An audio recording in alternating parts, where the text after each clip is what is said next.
This one for Ruffin was about 2 months. The main house has 4 systems in it, and then the guest house has its own system. There's a lot of phases in it, is running the copper, the drains. On this one, once they get the drywall in, then we come in and put the grills so they can mud the grills in. A standard home, your grills go in after paint. This one, they went in before.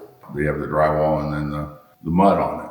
And again, it's working with all the other trades to make sure everybody's not in each other's way, and which sometimes it happens and you got to work with them again. But with this builder, he was very cautious on each trade.